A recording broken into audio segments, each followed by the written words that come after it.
हाय investor, इस video में गो colour share का टेक्निकल एनालिसिस करेंगे और डिस्कस करेंगे क्यों मैंने टारगेट प्राइस लिया है 1295 रुपीज का। जो गो कलर का शेयर है करंटली 739 रुपीज पे ट्रेड कर रहा है और 686 रुपीज स्ट्रॉन्ग सपोर्ट जोन है। तो मुझे लगता है कि स्टॉक में डाउन साइड बहुत कम है और स्टॉक आने वाले नेक्स्ट 1 ईयर में 1295 रुपीज के लेवल अचीव कर सकता है, यानी कि 75% प्रॉफिट जनरेट कर सकता है। इस स्टॉक में मुझे रिस्क रिवॉर्ड रेशो काफी अच्छी लगती है। पहले गो कलर कंपनी के बारे में जान लेते हैं। गो कलर जो कंपनी है ये बॉटम वेयर डिजाइन करते हैं वुमन के लिए, और ये ethnic wear, casual wear, jeans, active wear, ये हर तरह का बॉटम वेयर डिजाइन करते हैं वुमन के लिए। गो कलर जो कंपनी है ये फंडामेंटली स्ट्रॉन्ग कंपनी है और इस पे मैंने डिटेल वीडियो भी क्रिएट करी हुई है, और मैंने गो कलर शेयर का टेक्निकल एनालिसिस पहले भी वीडियो क्रिएट करी थी जो कि मैंने 15 अप्रैल को पब्लिश करी थी, और तब भी मैंने सेम प्राइस टारगेट लिया था 1295 रुपीज का। वीडियो पब्लिश करने के थोड़े दिन बाद कंपनी ने क्वार्टर रिजल्ट डिक्लेयर करा था। क्वार्टर रिजल्ट काफी अच्छा था तो स्टॉक प्राइस में अच्छा खासा इंक्रीज देखा गया था।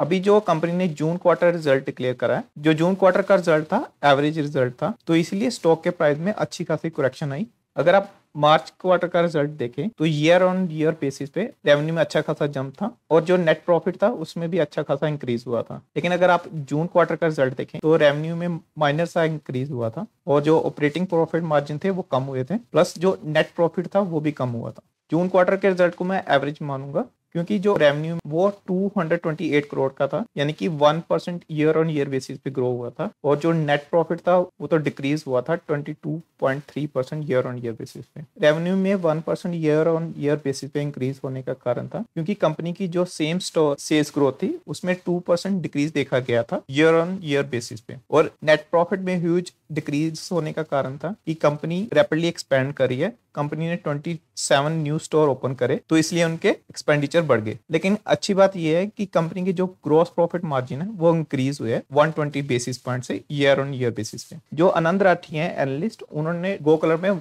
1295 रुपीज का टारगेट प्राइस लिया था और ये टारगेट उन्होंने 28 जनवरी को दिया था। क्योंकि कंपनी का क्वार्टर रिजल्ट एवरेज था तो बहुत सारे एनालिस्ट ने टारगेट प्राइस को कम करा, जैसे कि मोतीलाल ओसवाल ने 988 रुपीज का टारगेट प्राइस दिया है और आईसीआईसीआई सिक्योरिटीज ने 1100 का टारगेट प्राइस दिया जून क्वार्टर के रिजल्ट के बाद। अच्छी बात यह है किसी भी एनालिस्ट ने सेल या होल्ड की रिकमेंडेशन नहीं दी और कोई बाय की रिकमेंडेशन दे रहा है गो कलर शेयर में। इस समय 8 एनालिस्ट रिकमेंडेशन दे रहे हैं गो कलर शेयर में और मोस्टली एनालिस्ट स्ट्रॉन्ग बाय की रिकमेंडेशन दे रहे हैं। अभी रिसेंटली एक गुड न्यूज आई थी गो कलर शेयर के लिए। जो जीएसटी काउंसिल है उन्होंने 3 सितंबर को जीएसटी को कम करा है, 12% से 5% करा है उन कपड़ों पे जिनकी वैल्यू 2500 से कम है। और जो गो कलर कंपनी है उन्होंने बताया था Q1 FY26 में, यानी कि जून क्वार्टर में, उनकी जो प्रोडक्ट्स की एवरेज सेलिंग प्राइस है वो 805 रुपीज की थी और इनके 81% प्रोडक्ट की वैल्यू 1049 रुपीज से कम की है। तो मुझे लगता है कि इनके मोस्टली पर्सन यानी कि 100% प्रोडक्ट 2500 रुपीज के अंडर ही है। तो ये जो जीएसटी काउंसिल ने जीएसटी रिड्यूस करी है 12% टू 5%, इसका मैक्सिमम बेनिफिट मिलेगा गो कलर कंपनी को। ये जो एनालिस्ट ने टारगेट प्राइस दिए थे ये गो कलर के एवरेज क्वार्टर रिजल्ट के बाद दिए थे। तो मुझे लगता है कि जो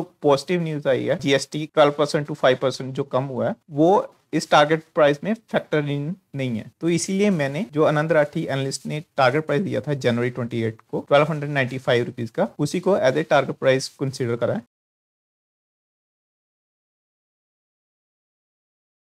अभी मैं आपका फोकस चार्ट के इस पॉइंट पे लेके जाना चाहूंगा। अगर आप इस पॉइंट पे देखें तो जीएसटी काउंसिल के जीएसटी रिड्यूस करने के बाद 9 सितंबर को किसी ने ह्यूज क्वांटिटी में गो कलर शेयर में बाइंग करी। अगर आप 9 सितंबर को डिलीवरी परसेंटेज देखें तो 85% डिलीवरी परसेंटेज थी और 2,81,000 शेयर्स की डिलीवरी ली गई, और लास्ट वीक से स्टॉक में डिलीवरी परसेंटेज 16% से अबव ही चल रही है। तो यानी कि स्टॉक में स्ट्रॉन्ग एक्यूमुलेशन हो रही है। इस चार्ट में जो भी आप बी वैल्यू देख रहे हैं ये वो पॉइंट्स हैं जहां पे मैंने स्टॉक में बाइंग करी है, क्योंकि कंपनी ने जो क्वार्टर रिजल्ट डिक्लेयर करा था वो एवरेज था, इतना बुरा नहीं था। तो इसलिए जब स्टॉक का प्राइस ह्यूज करेक्ट हुआ तो मैंने स्टॉक में बाइंग करी, और जब जीएसटी काउंसिल ने जीएसटी कम करा तो उसके बाद मैंने स्टॉक में ह्यूज बाइंग करी, क्योंकि ये जो जीएसटी कम हुई है 12% टू 5%, इसका मैक्सिमम बेनिफिट मिलेगा गो कलर शेयर को। पिछली जो वीडियो मैंने पब्लिश करी थी गो कलर के टेक्निकल एनालिसिस पे, तब मेरे पास गो कलर के 37 शेयर थे जिनकी एवरेज प्राइस 866 रुपीज थी। अब मेरे पास टोटल 118 शेयर है जिनकी एवरेज प्राइस है 796 रुपीज। अगर किसी रीजन से स्टॉक का प्राइस